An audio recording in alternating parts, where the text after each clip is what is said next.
श्री रामचरितमानस में जो संतुलित आहार की परिभाषा दी गई वह वैज्ञानिक है और वैदिक है।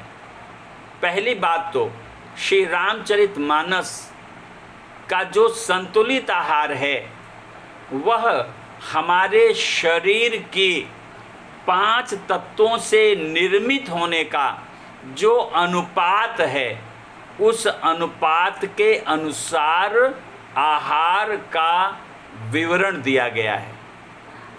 पहली बात तो श्री रामचरितमानस हमारा जो पावन ग्रंथ है, जो वैदिक ग्रंथ है, इसमें सूत्र दिया गया मानव शरीर की रचना प्रकृति के 5 महाभूतों के तत्व से हुई है। हमारा वेद भगवान भी, हमारे वेद भगवान भी इन्हीं 5 तत्वों से मानव शरीर की रचना का सूत्र सिद्ध करते हैं।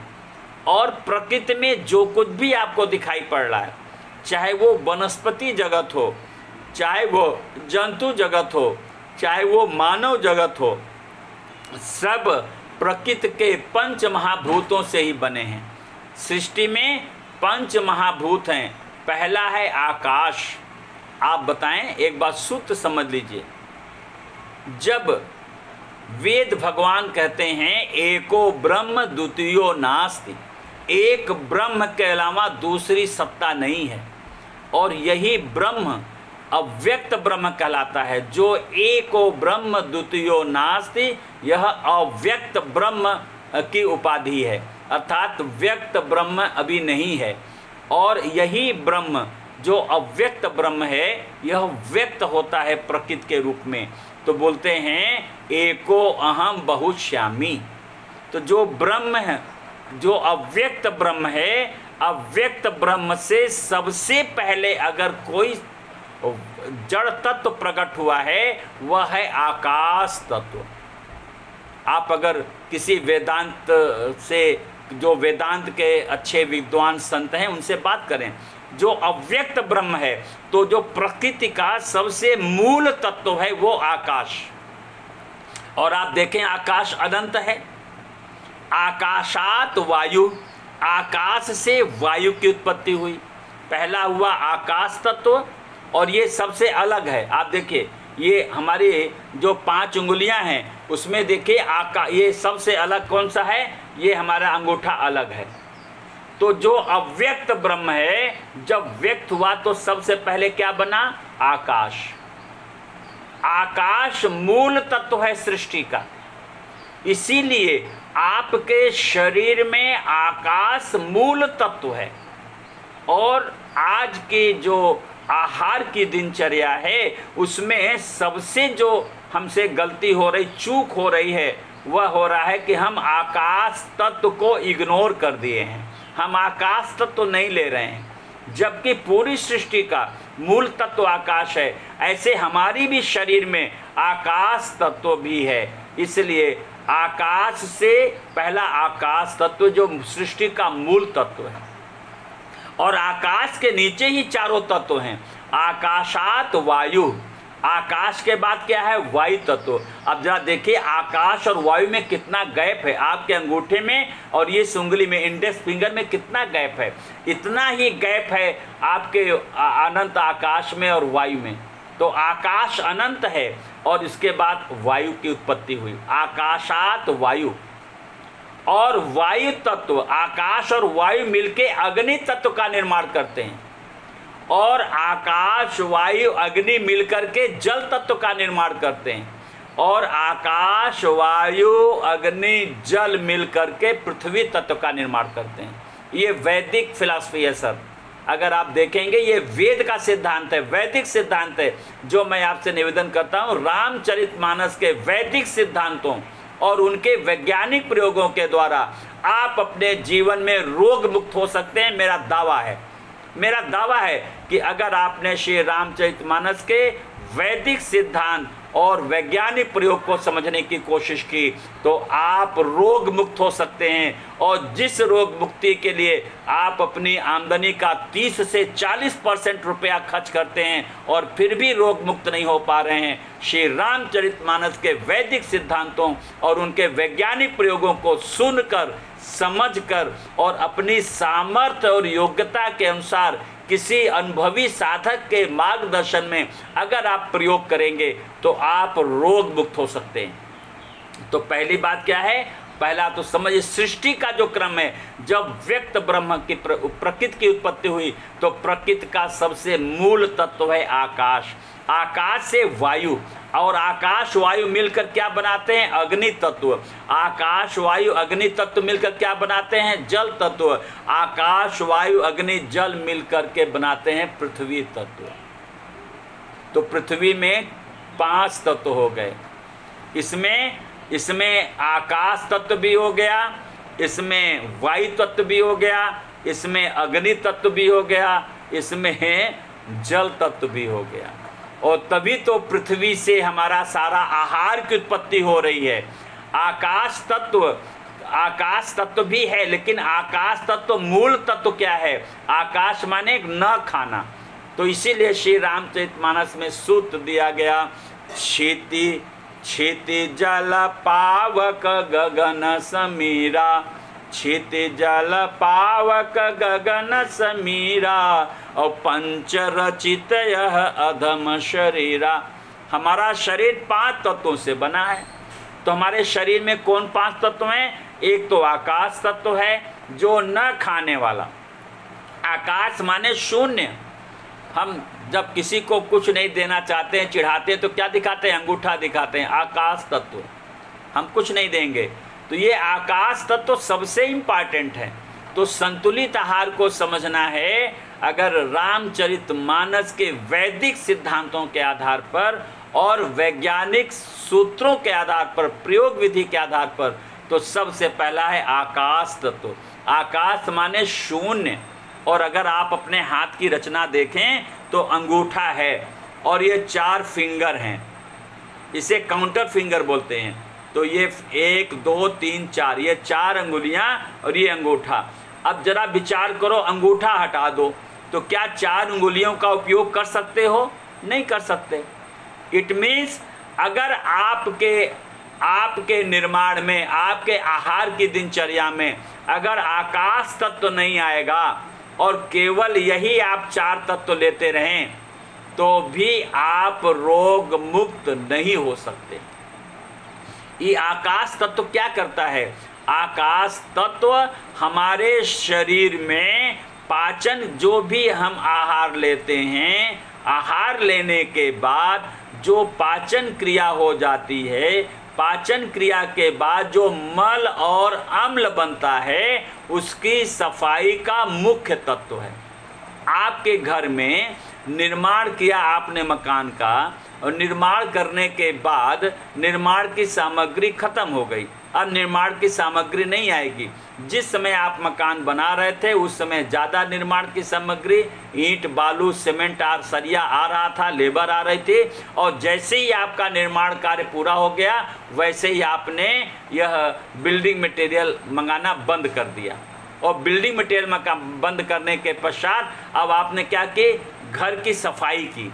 अब घर में 2 ही काम हो रहा है, घर का उपयोग किया जा रहा है और सफाई हो रही है। ऐसे ही आप जब शरीर में भोजन देते हैं, आहार देते हैं, तो आहार का पाचन होता है, और पाचन क्रिया के बाद जो वेस्ट प्रोड्यूस होता है मल और अम्ल के रूप में, स्टूल और यूरिन के रूप में, तो वह उसकी सफाई का मुख्य तत्व आकाश तत्व है। इसलिए हमारे दिनचर्या का मुख्य तत्व आकाश तत्व। आकाश के बाद वायु है। आकाश और देखिए, आकाश और ये 4 तत्व में गीता में भी भगवान ने कहा है, अहम वैश्वानरो भूत्वा प्राणिनाम देहमासित प्राणापान समायुक्त पचामि अन्नम चतुर्विधम। ये 4 प्रकार का अन्न है। ये पृथ्वी तत्व अन्न कहलाता है, ये जल तत्व भी अन्न कहलाता है, ये अग्नि तत्व भी अन्न कहलाता है, और ये वायु तत्व भी अन्न कहलाता है। अन्न क्यों कहलाता है? अद्यते अत्य च भूतानि इति अन्नम। प्राणी, अद्यते माने प्राणियों द्वारा खाया जाता है। वेद भगवान का सूत्र है, अद्यते अत्य च भूतानि इति अन्नम। अद्यते माने प्राणियों द्वारा खाया जाता है। अत्ति माने प्राणियों को खा डालता है, इसीलिए इसका नाम है अन्न। अब आप कहेंगे साहब प्राणियों द्वारा खाया जाता है, ये तो बात समझ में आई, और प्राणियों को खा लेता है इसलिए इसका नाम अन्न है। जी, इसको समझ लीजिए। अगर आप अपने शरीर निर्माण के लिए, टूट फूट की मरम्मत के लिए, श्रम के बाद, क्योंकि जब आप शरीर में श्रम करेंगे तभी आपके शरीर में टूट फूट होगी, और टूट फूट की मरम्मत के लिए उस समय अन्नमय भोजन की आवश्यकता होगी। तो जो व्यक्ति, जो मनुष्य श्रम के बाद टूट फूट की मरम्मत के लिए आवश्यकता से कम भोजन लेता है, उसे, वह मनुष्य अन्न को खाता है, भोजन खाता है। और जो मनुष्य, इसीलिए कहा गया अद्यते माने प्राणियों द्वारा खाया जाता है। तो प्राणियों द्वारा अन्न, कौन सा अन्न खाया जाता है? जो प्राणी भोजन से भोजन शरीर निर्माण और टूट फूट की मरम्मत का तत्व है, ऐसा विचार रख करके मेहनत के बाद, श्रम के बाद शरीर में टूट फूट होती है, और टूट फूट की मरम्मत के लिए आवश्यकता से कम जो अन्नमय भोजन करता है, वह मनुष्य अन्न को खाता है। इसका पाठ हो गया अद्यते माने प्राणियों द्वारा खाया जाता है। और दूसरा भाग है अत्ति। अत्ति, अत्ति माने प्राणियों को खा डालता है।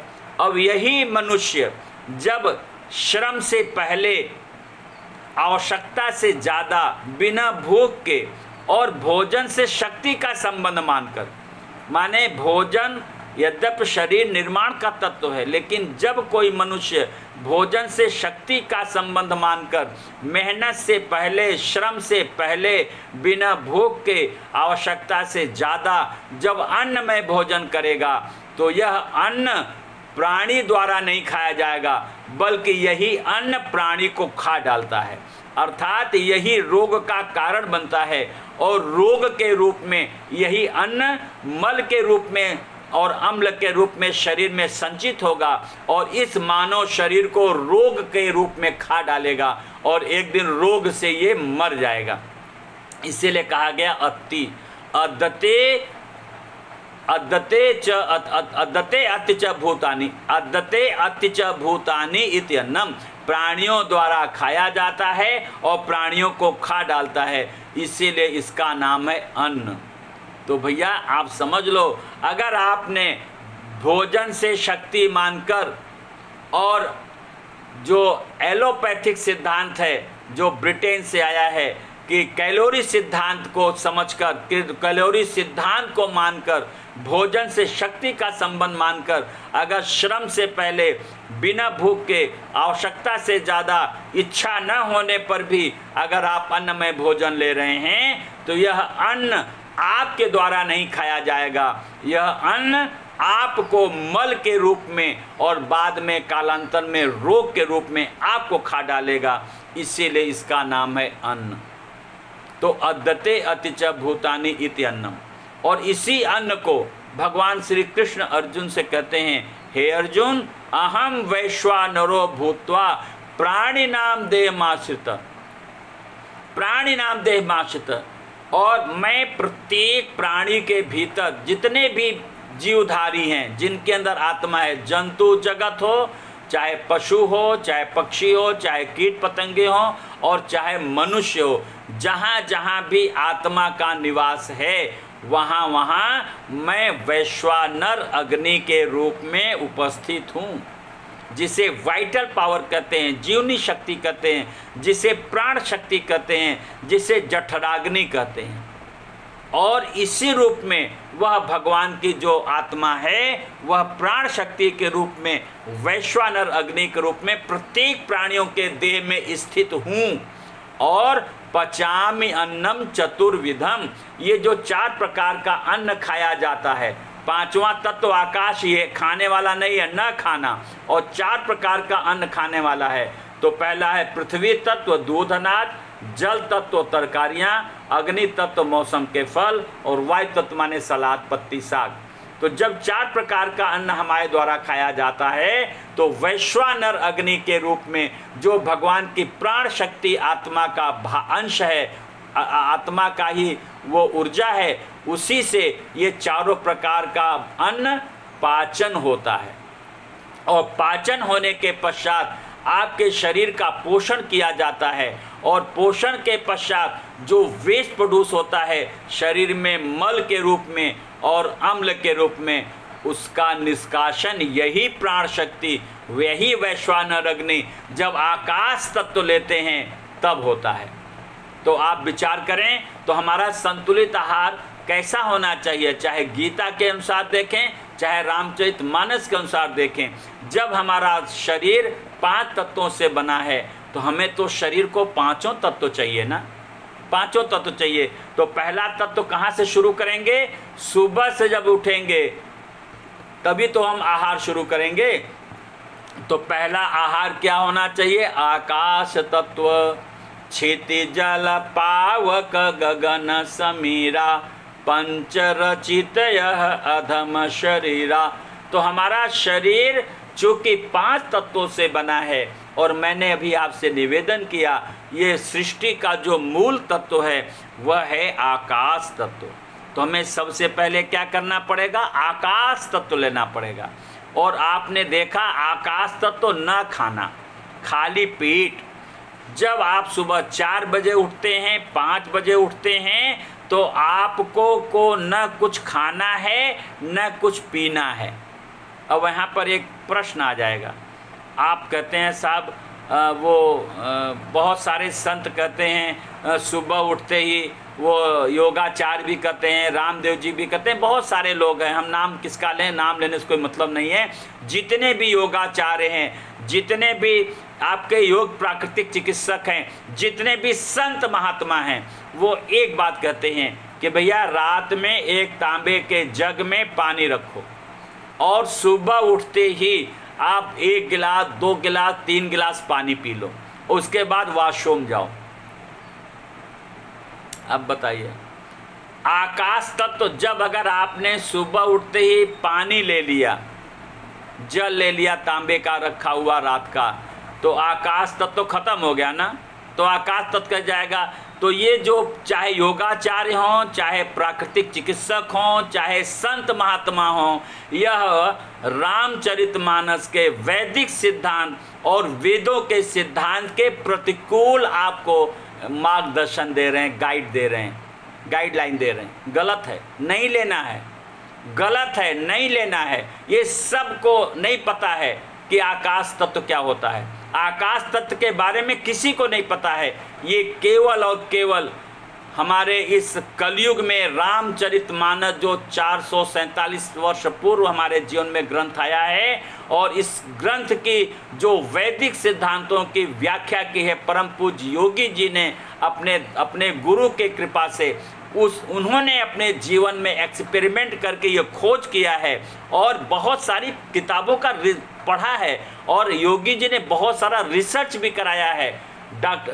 जो MBBS डॉक्टर हैं, डॉक्टर CD सिंह से रिसर्च कराया, डॉक्टर गुरहरक सिंह से रिसर्च कराया, डॉक्टर SSL श्रीवास्तव जी से रिसर्च कराया, और ये सिद्ध कर दिया। योगी जी ने खुद 1965 में, 65 या 67 है, उसमें डॉक्टर विश्वनाथ प्रसाद जी राज्यपाल थे उत्तर प्रदेश में, वहाँ उन्होंने 9 दिन का पूरा सेमिनार दिया, एक्सपेरिमेंट दिया, प्रयोग दिखाया, प्रयोग करके दिखाया, और अपने साथियों के साथ उस प्रयोग के ग्रुप में हमारे पूज्य पिताजी श्री सोमेन्द्र प्रसाद श्रीवास्तव जी भी थे। वह भी नींबू शहद पानी पीकर, उसमें कुछ लोग केवल सादा पानी पी ले रहे थे और कुछ लोग शहद मिश्रित, नींबू शहद जल मिश्रित आहार ले रहे थे।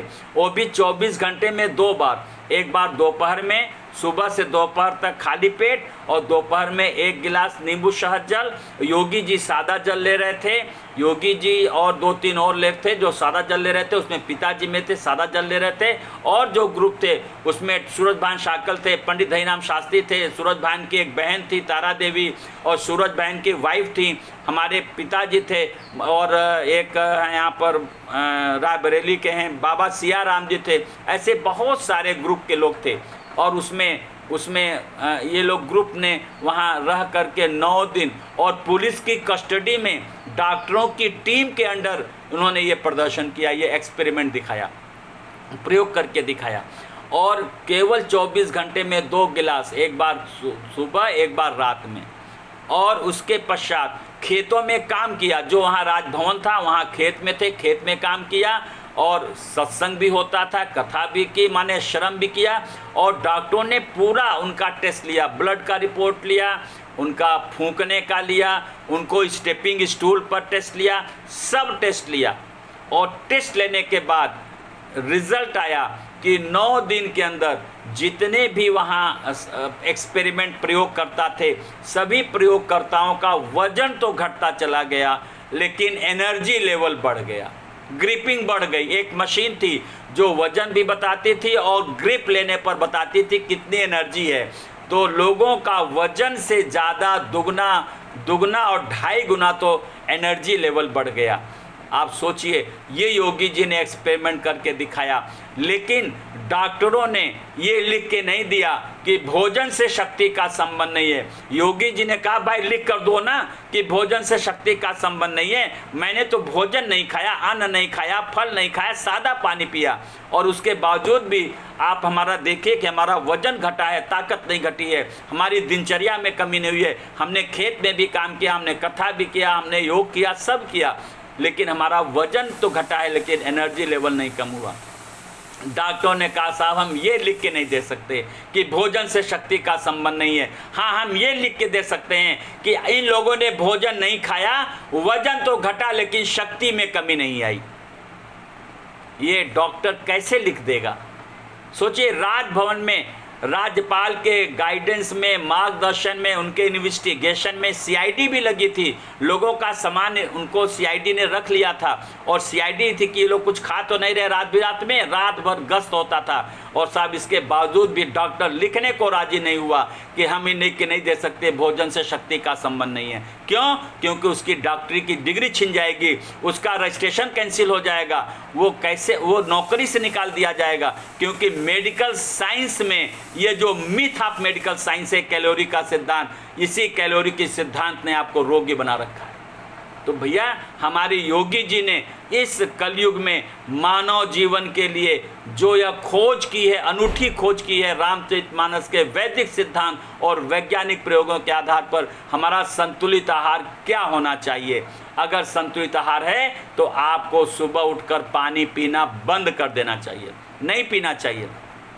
और मैं आपसे एक प्रश्न करता हूँ, आप जो भी पानी पियोगे, जल पियोगे, क्या वो रेक्टम के थ्रू बाहर निकलेगा? क्या स्टूल तो रेक्टम के थ्रू बाहर निकलेगा। स्टूल के लिए, स्टूल पास हो जाए, पेट साफ हो जाए, उसके लिए पानी क्या आपकी बड़ी आंत से होकर रेक्टम के थ्रू निकलेगा क्या?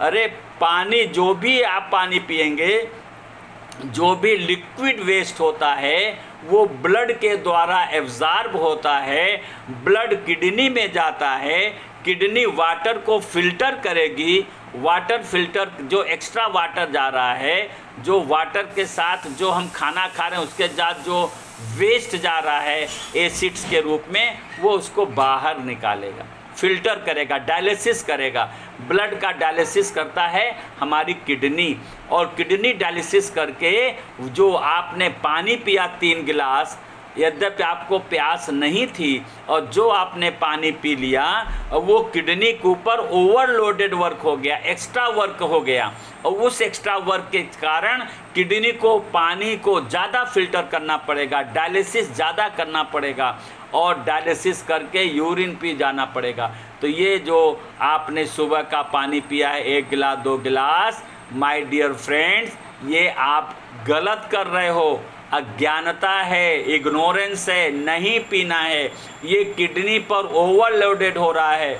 और जितने लोग ये पानी पी रहे हैं, आज देखिए हर नर्सिंग होम में, इलाहाबाद में भी डायलिसिस के सेंटर दिन पर दिन खुलते जा रहे हैं। कितने लोग डायलिसिस पे चले गए और किडनी फेलियर हो रहा है। ये वही लोग हैं, अगर आप इनका सर्वे करेंगे, ये वही लोग हैं जो किडनी के डायलिसिस हो रही है। अगर आपके संपर्क में 10-5 लोगों तो बात कर लीजिए, ये वही लोग हैं। इसमें 90% वो लोग मिलेंगे जो सुबह उठकर वॉशरूम जाने के लिए पानी पीते थे। तो अगर आप अपनी किडनी को बर्बाद करना चाहते हैं तो यू आर फ्री, आराम से आप पानी पीजिए और किडनी को डायलिसिस पे ला के खड़ा कर दीजिए और अपनी सारी कमाई डायलिसिस में लगा दीजिए। हमें कोई दिक्कत नहीं, हमारा क्या, हमारे बाप का क्या जाएगा। तो इसलिए पहली बात तो आप समझ लीजिए, सुबह आकाश तत्व लेना है। तो आकाश तत्व माने सुबह अगर 4 बजे उठते हैं, 5 बजे उठते हैं, तो ये मान कर चलिए जितने बजे उठते हैं, 4 बजे उठने का समय है। अगर आप 4 बजे नहीं उठते हैं तो 11-12 बजे तक आपको कुछ भी नहीं लेना। स्टैंडर्ड स्केल की बात कर रहा हूँ, बैलेंस डाइट। अभी आप इसको फॉलो नहीं करेंगे, मैं अभी आपको फॉलो करने के लिए नहीं कर रहा हूँ। I am telling about the balance diet, standard scale of balance diet according to Shri Ramcharitmanas, according to Vedic theory of Ramcharitmanas, according to scientific approach of Shri Ramcharitmanas. इसलिए मैं आपसे निवेदन करूंगा, अभी आप इसको सुन लें, समझ लें, प्रयोग नहीं करेंगे। पहले प्रयोग करने से पहले मुझसे व्यक्तिगत बात करेंगे, तब आप प्रयोग करेंगे। मैं आपको अपना नंबर भी दे दूंगा, तब आप बात करेंगे। तो पहला है आकाश तत्व। अगर सुबह 4 बजे उठते हैं तो 8 घंटे तक आपको न कुछ खाना है न पीना है। इसके माने क्या जाएगा, आकाश तत्व। आकाश तत्व आयुर्वेद में सिद्धांत आता है, आहारम पचत शिखी दोषान आहार वर्जितः। जो आपके शरीर के भीतर आत्मा की प्राण शक्ति है, वह आपका नौकर है, नौकर, सर्वेंट। ये भगवान आपका सेवक है प्राण शक्ति के रूप में। आप जो कुछ भी आहार लेते हो, इस आहार को पाचन करता है हमारा प्राण शक्ति। प्राण शक्ति पाचन करता है और पाचन करने के बाद जैसे पाचन क्रिया से मुक्त होती है, वह मल और अम्ल की सफाई में लग जाती है, मल और अम्ल की सफाई में। और एक आहार से दूसरे आहार के बीच में कम से कम 8 घंटे का अंतर होना चाहिए, कम से कम। तो सुबह 4 बजे से लेकर दोपहर के 12 बजे तक आपको कुछ नहीं लेना। आकाश तत्व लिया, आहारम पचत शिखी दोषान आहार वर्जित। जो हमने रात में खाना खाया, दिन में खाना खाया, उसको तो जीवनी शक्ति ने, प्राण शक्ति ने पचाया। और पचाने के बाद जैसे ही पाचन क्रिया खत्म होती है, सेकेंड प्रायोरिटी आहारम पचत शिखी। जैसे भगवान ने कहा अहम वैश्वानरो भूत्वा पचामि अन्नम चतुर्विधम, ऐसे ही आहारम पचत शिखी। जो वैश्वानर अग्नि है, जो जीवनी शक्ति है, जो प्राण शक्ति है, वही हमारे द्वारा लिए गए आहार का पाचन करती है। और दोषान आहार वर्जित, और जो पाचन क्रिया के पश्चात मल और अम्ल इकट्ठा होता है, उसका पाचन, उसका निष्कासन कौन करती है, यही जीवनी शक्ति करती है। तब सफाई में लग जाती है। तो आपके भीतर, शरीर के भीतर आकाश तत्व है। आकाश तत्व पाचन क्रिया भी करता है, प्राण शक्ति पाचन क्रिया करती है आहार का। और जब आकाश तत्व लेते हैं तो आपके शरीर में जो मल और अम्ल का संचय हो रहा है, उसकी सफाई जीवनी शक्ति करती है। तो हमने सुबह से 4 बजे से दोपहर 12 बजे तक कुछ नहीं खाया, कुछ नहीं पिया। क्यों? इसलिए जिससे हमारी जीवनी शक्ति, हमारे शरीर में हमारे अज्ञानता के कारण जो मल आ गया, मल के प्रभाव से ब्लड प्रेशर का रोग हो गया, मल के प्रभाव से शुगर का रोग हो गया, मल के प्रभाव से थायराइड बढ़ गया, मल के प्रभाव से कॉन्स्टिपेशन हो गया, मल के प्रभाव से नींद नहीं आ रही, मल के प्रभाव से डिप्रेशन हो रहा, मल के प्रभाव से हार्ट हो रहा, मल के प्रभाव से किडनी डैमेज हो रही।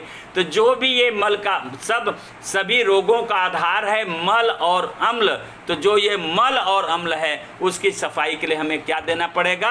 आकाश तत्व। आकाश तत्व देंगे तो ये मल की सफाई कर देगी। जिस मात्रा में मल ये निकल सफाई होती जाएगी उसी मात्रा में आप रोग मुक्त होते जाएंगे। और मल आकाश तत्व के बाद दूसरा आहार होना चाहिए वायु तत्व। कुछ भी सॉलिड लेने से पहले हमें लिक्विड लेना पड़ेगा। तो पहला आहार हो गया आकाश तत्व।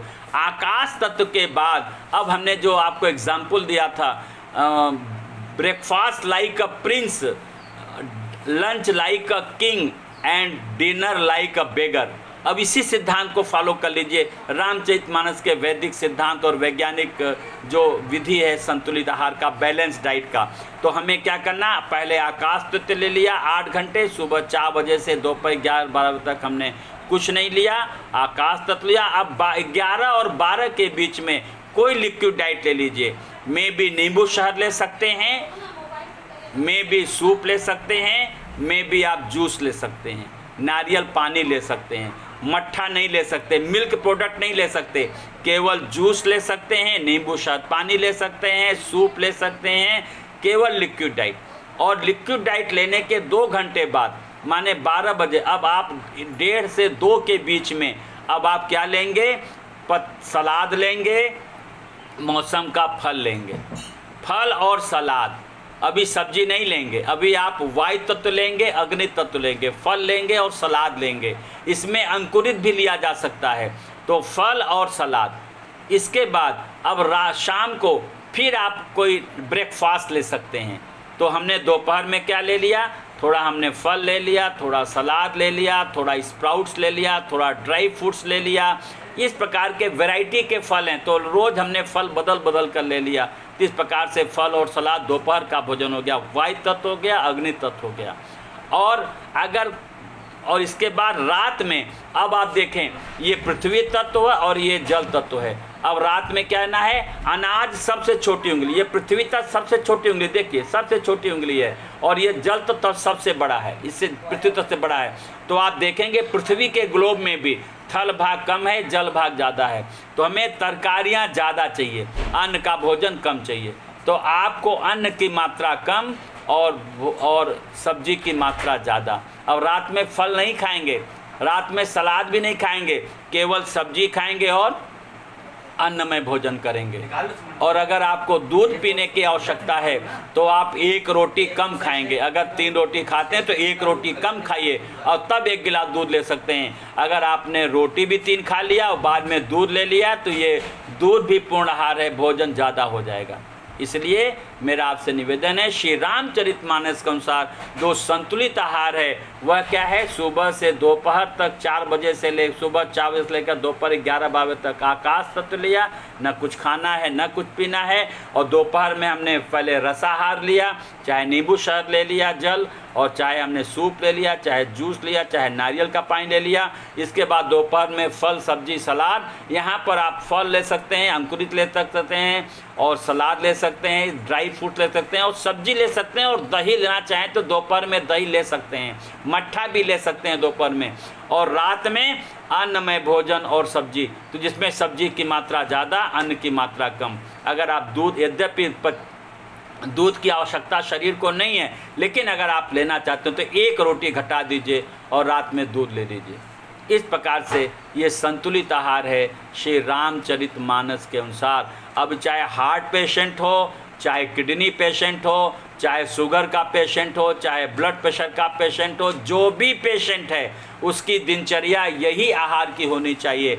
और इस आहार की दिनचर्या को जब आप प्रयोग करेंगे तो आपके शरीर की सामर्थ्य क्या है, आपके शरीर में रोग का कौन सा रोग है और क्या आप डाइट ले रहे हैं, उसके बारे में मुझसे व्यक्तिगत बात करके, चीत करके तब आप ले सकते हैं, इससे पहले नहीं लेना है। इन्हीं शब्दों के साथ बोलिए सच्चिदानंद भगवान की जय, सद्गुरुदेव भगवान की जय।